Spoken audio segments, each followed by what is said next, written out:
বাজাও, নাইলে গরুর গুতা খাও, দেখা শূন্য বাচ্চা লও, যত পারো ঘুইরা লাও কোরবানি। যদি হিন্দুরা মাঠে নামে এই মুসলিমদের বাংলাদেশে পালাতে হবে, কেউ এখানে থাকতে পারবে না।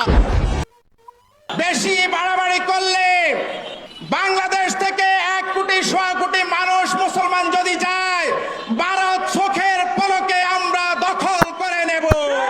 তো গাইস, ভিডিও শুরুটা থেকেই বুঝতে পারছো আজকের ভিডিওটা কতটা লেভেলে অস্থির এবং কতটা লেভেলে মজার হতে যাচ্ছে। ইন্ডিয়াতে তাছাড়াও রয়েছে অনেক বিনোদনের, গরু নিয়ে, কুরবানি নিয়ে এইসব ভিডিও। আজকের এই ভিডিওটা সম্পূর্ণ জুড়ে থাকছে অনেক অস্থির লেভেলের বিনোদন, তাই ভিডিওটা স্কিপ না করে শেষ পর্যন্ত দেখতে থাকো। আর হ্যাঁ, ভিডিওতে যদি এখনো লাইক না দিয়ে থাকো অবশ্যই একটা লাইক করে দিবা ভাই। চ্যানেলে প্রথম হলে সাবস্ক্রাইব করতে মোটেও ভুল করবা না।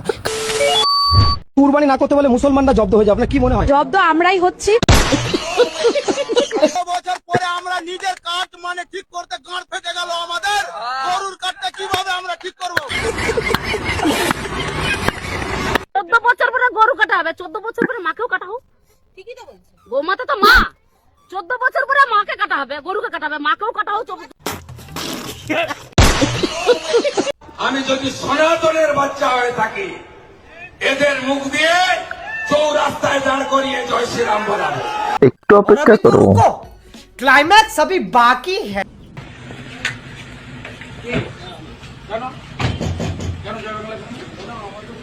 জয় শ্রীরাম, জয় শ্রীরাম, জয় শ্রীরাম, জয় বাংলা, জয় বাংলা, হিন্দুর বাচ্চা, জয় বাংলা, জয় বাংলা। পরিশ্রম করে নিয়ে এলাম, আমাদের এত বড় ক্ষতি। বীজ দাও, আমাদের বাচ্চাদেরকেও খাই দেবো, আমরাও খেয়ে মরে যাবো। আমাদের বীজ খাওয়া ছাড়া আমাদেরকে গরু বিক্রি করতে দিতে হবে, তা না হলে শুভেন্দু অধিকারীকে আমাদেরকে বিয়ে করতে হবে। হ্যাঁ, উনি আমাদের বিয়ে করুন। আমাদেরকে বিয়ে করে আমাদের যত টাকা ঋণ আছে ব্যাংকে সব ঋণ শোধ দিবে ওই শুভেন্দু অধিকারী। ঠিক বলেছেন, উনি দেনা শোধ করবেন। গরু যদি ওর মা হয়, তাহলে আমরা 10 মাস পেটেতে ধরে আমরা মা হতে পারি না। ছেলেরা আমাদেরকে ভাত দেয় না, আর গরু নিয়ে তাদের কত দরদ। তো গাইস, ভিডিওটা এই পর্যন্ত যারা দেখছো তারা বুঝতেই পারছো আজকের ভিডিওটা কতটা লেভেলে অস্থির এবং কতটা লেভেলের মজার হতে যাচ্ছে শুধুমাত্র মুসলিমদের জন্য। কারণ কোনো ধরনের হাতিয়ার ছাড়াই কিন্তু খেলা জমে যাচ্ছে, তাই ভিডিওটা সম্পূর্ণ দেখার জন্য রিকোয়েস্ট থাকবে। আর হ্যাঁ, এখনও যদি লাইক না দাও অবশ্যই একটা লাইক করে দিবা। তোমার বন্ধু বান্ধব, ফেসবুক, ইনস্টাগ্রাম, টুইটার, তুমি যেখানেই পারো ভিডিওটা শেয়ার করো। সমস্ত মুসলমানদেরকে এই ভিডিওটা দেখার জন্য সুযোগ করে দাও। যদি হিন্দুরা মাঠে নামে এই মুসলিমদের বাংলাদেশে পালাতে হবে, কেউ এখানে থাকতে পারবে না। প্রয়োজন পড়লে প্রত্যেকটা হিন্দু মানুষ অস্ত্র তুলে নেবে। আমরা এই মঞ্চ থেকে হুঁশিয়ারি দিতে চাই, তাদেরকে পশ্চিম বাংলা থেকে বিতাড়িত করতে হবে। সেই সব জায়গা দিলা যাবে, পশ্চিম বাংলা আপনার বাবার সম্পত্তি না। যদি পশ্চিমবঙ্গের মুসলমানদের উপর জুলুম অত্যাচার বন্ধ না হয়, যদি পশ্চিমবঙ্গের মুসলমানদেরকে তাদের স্বাভাবিক জীবনের নিশ্চয়তা না হয়, তবে 51 কোটি মুসলমানের এই দেশ বাংলাদেশ থেকে এমন খরস্রোত শুরু হবে, সেই খরস্রোতে ভারতবর্ষ নামের একটি দেশ ভেসে মানচিত্র থেকে মুছে যাবে। না মানে মুসলিমরা গরু বয়কট করছে, ওদিকে হিন্দু গরু ব্যবসায়ীরা আন্দোলনে নেমেছে, কুরবানি করতেই হবে। এদিকে রাস্তায় নামাজ বন্ধ করতে গিয়ে ওদিকে ওদের রাস্তায় পুজো বন্ধ হয়ে গেছে। এদিকে মোদিজি আমাদের ঘরে থাকতে বলে ওদিকে উনি রোমে গিয়ে মেলোডি চকলেট খাচ্ছে। এ তো খাল কেটে কুমির আনা হয়ে গেল। দেশের নাম হিন্দুস্তান, এখানে হিন্দুরা রাজত্ব করবে। নতুন হিন্দু সেজেছেন তো, তাই তিনি বড় বড় কথা বলছেন। যখন ওই শাহাবুদ্দিনের বাড়িতে তিন বাটি গরুর মাংস খেয়েছিলেন, তখন মনে পড়েনি এই কথাটা?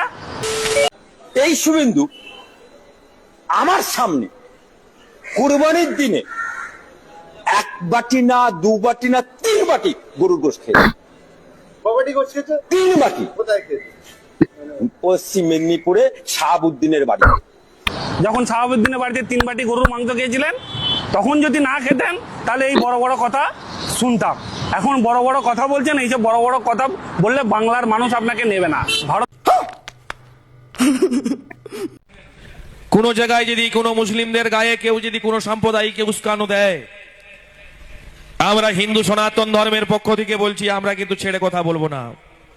জীবনের শেষ রক্ত পর্যন্ত মুসলিম ভাইদের জন্য আমরা আত্মসমর্পণ করব। শতাংশ মুসলমানকে কচুর মতো কুচিয়ে দিয়ে রাতের অন্ধকারে ভাগীরথীর জলে ভাসিয়ে দিতে পারি। আগামী দিনে লড়াই হবে কুরুক্ষেত্রের যুদ্ধ। যারা নারায়ে তাকবীর আল্লাহু আকবার ধ্বনি দিয়ে নামাজে গিয়ে আল্লাহু আকবার করছে, আগামী দিনে এই পশ্চিম বাংলার মাটির উপরে দাঁড়িয়ে মুখে বড় বড় দাড়ি রেখে মসজিদে গিয়ে নামাজ পড়বেন, নাকি আগামী দিনে পশ্চিম বাংলার মাটির উপরে ঝন্ডা কাসর বাজিয়ে জদা জদা বেশি বাড়াবাড়ি করলে বাংলাদেশ থেকে 1 কোটি 1.25 কোটি মানুষ মুসলমান যদি যায়, ভারত চোখের পলকে আমরা দখল করে নেব। হিন্দু ধর্ম ছেড়ে ইসলাম গ্রহণ করব, কারণ আমাদের কোনো উপায় নেই। আমাদের পেছনে কোনো হিন্দু সংগঠনের লোকজন নেই। কমসে কম ইসলাম ধর্ম গ্রহণ করলে আমাদের পেছনে কয়েকশো লোক তো আসবে। গোটা মুসলিম সমাজকে আক্রমণ করবে সে অধিকার কোন সংবিধান দিয়েছে? শুভেন্দু অধিকারীকে জাতিকে আক্রমণ করবে আমি বলবো না। আমার কাছে আগে দল না, আগে আমার জাতি। আপনি লিখে দেন, আমি ওসব পরোয়া করি না। আমার জাতিকে অ্যাটাক করবে আর আমি শুভেন্দুকে ছেড়ে দেবো? মুসলমানদের টাইট করার জন্য সব থেকে ইজি, কোনো বম বারুদ চালাতে হবে না, কোনো অস্ত্র দরকার পড়বে না। এদেরকে পাঞ্চার বারাবার এদের দোকান থেকে না, এদের দোকান থেকে মাংস কিনবেন না, এদের দোকান থেকে মুরগি কিনবেন না, এদের দোকান থেকে মাছ কিনবেন না, এদের কোনো দোকানদারি এদের অটো রিক্সা টোটো রিক্সা বসবেন না, এদের ভাতে মারুন আপনারা। আচ্ছা हमको सिखा दिया। মুসলিম দেখলেই তো আপনাদের একদম গা জ্বলে যায়। ওই মুসলিমরাই সেদিনকে হিন্দুদের বাঁচিয়েছিল, ওই মুসলিমরাই হিন্দুদের বাঁচিয়েছিল। আপনারা কেউ জাননি, কিন্তু ওই জয় শ্রীরাম বলে যারা যারা চিৎকার করেন তারা কেউ জাননি, কিন্তু ওই মুসলিমরা যারা আল্লাহু আকবার বলে তারাই যে বাঁচিয়েছিল। না তো গলায় দড়ি দিতে বলো, আর না হলে বিষ আনতে বলো। বিষ তো ফ্রি পয়সায় পাওয়া যাচ্ছে। আমরা গরুগুলো বিক্রি করি, কিছুটা দিলে অন্তত মুক্ত হই। কথাগুলো শুনে যাবেন। যদি পাঞ্জাবি টুপি দাঁড়িয়ে রাখলে ইমানদার হইতো, তাহলে মোদি সবচেয়ে বড় ইমানদার হইতো। কারণ আমার জীবনে আমি মোদিকে একদিনও পাঞ্জাবি ছাড়া দেখি নাই।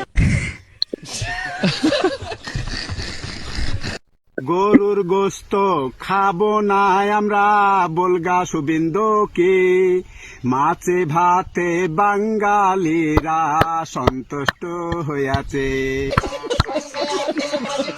ও ভগবান, ও ভগবান, তুমি মুসলমানের কপাল এত ভালো রেখেছো আর আমাদের কপাল এত খারাপ রেখেছো। মুসলমান খাবে গরুর দুধ আর গরুর গোস্ত, আর আমাদের জন্য রেখেছো গরুর গু আর গরুর মুখ।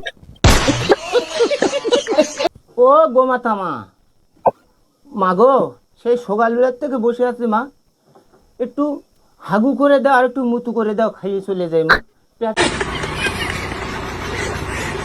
তো গাইস, আজকের ভিডিও ছিল এই পর্যন্ত। ভালো লাগলে একটা লাইক করে দিবা, চ্যানেলে প্রথম হলে সাবস্ক্রাইব করতে মোটেও ভুল করবে না। আরো যদি এরকম ভিডিও দেখতে চাও অবশ্যই কমেন্টে জানাবা। ভাই, তোমার এই সম্পূর্ণ ভিডিওটা দেখার পর কমেন্ট না করে যাবা না, কারণ তোমাদের মতামত কি কমেন্টে অবশ্যই জানতে চাই। তো আজকের মতো বিদায় নিচ্ছি, আল্লাহ হাফেজ।